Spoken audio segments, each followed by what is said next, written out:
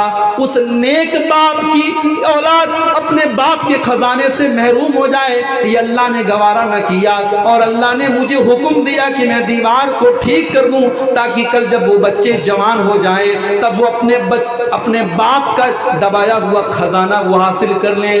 پتہ یہ چلا کہ اگر باپ نیک ہے اور باپ اگر دیندار ہے تو اس کی نیکی کا بدلہ، اس کی نیکی کا فائدہ اس کے مرنے کے بعد بھی اس کے بچوں کو ملتا رہے گا۔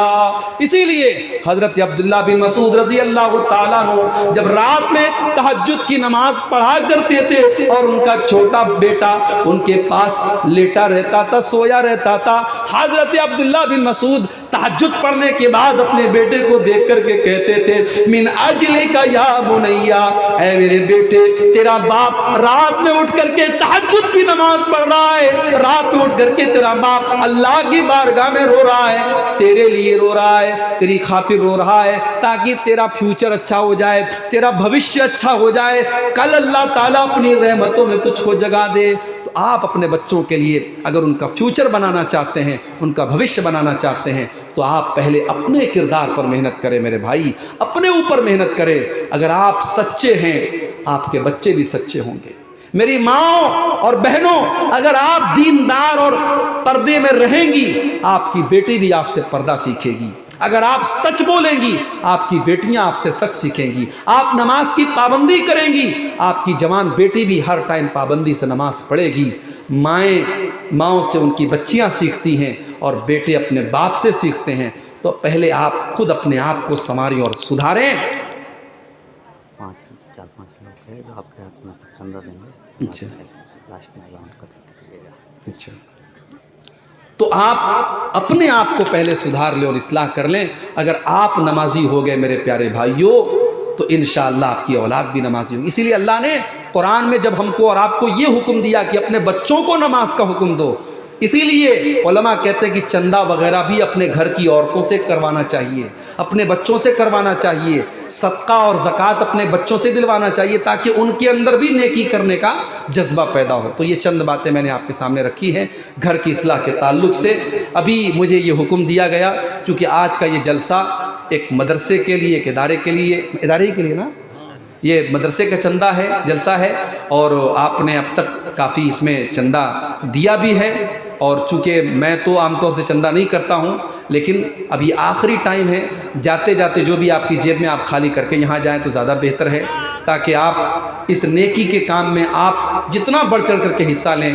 میرے بھائی، آپ کا یہ انویسٹمنٹ اللہ کے اس دینی ادارے میں، اس مدرسے میں انشاءاللہ آپ کے لیے صدقہ جاریہ بنے گا۔ آئیے اور جاتے جاتے اس ادارے کو آپ اپنا تعاون دیتے ہوئے چلیے۔ میں اللہ سے دعا بھی کر رہا ہوں کہ جن بھائیوں نے اپنا تعاون دیا ہے اور مدد کی ہے، اس ادارے کی دان دیا ہے، اللہ ان کے دان کو قبول کرے۔